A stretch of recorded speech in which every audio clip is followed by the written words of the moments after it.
श्री नृसिंह सरस्वती महाराजांची कीर्ती केवळ हिंदू समाजातच नाही तर आसपासच्या परिसरातील मुसलमान शासकांमध्येही पसरली होती. लोकांना त्यांच्या चमत्कारांबद्दल आणि ज्ञानाबद्दल आदर होता.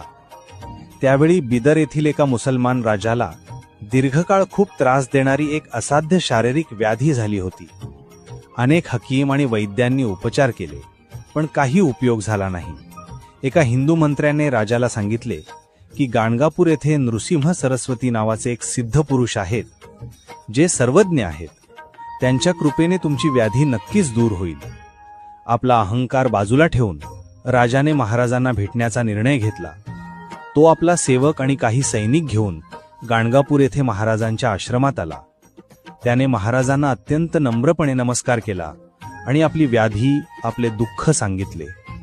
महाराज राजाला म्हणाले, तू धर्माचे पालन केले नाहीस. तुझ्या हातून काही अन्याय झाले आहेत, त्यामुळे ही व्याधी तुला भोगावी लागते आहे. त्यांनी राजाला न्यायमार्गाने राज्य चालवण्याचा आणि प्रजेला कोणताही त्रास न देण्याचा उपदेश केला. त्यांनी त्याला त्याच्या श्रद्धा आणि धर्माप्रमाणे ईश्वराचे नामस्मरण करण्याची आणि सत्कर्मे करण्याची आज्ञा दिली. महाराजांनी त्याला केवळ तीर्थाचे पाणी पिण्यास सांगितले आणि काही विशिष्ट झाडपाल्याची पाने खाण्यास दिली. महाराजांच्या उपदेशाचे पालन करत राजाने तीर्थप्राशन केले आणि काही दिवसांतच त्याची असाध्य व्याधी पूर्णपणे बरी झाली. राजाला खूप आनंद झाला आणि त्याने महाराजांचे आभार मानले. कृतज्ञता म्हणून त्याने महाराजांना अनेक भेटवस्तू आणि धन देऊ केले, पण महाराजांनी ते स्वीकारले नाही.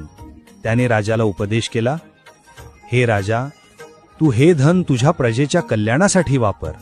मी कोणत्याही भौतिक वस्तूंचा स्वीकार करत नाही. तू न्यायनिष्ठुर हो.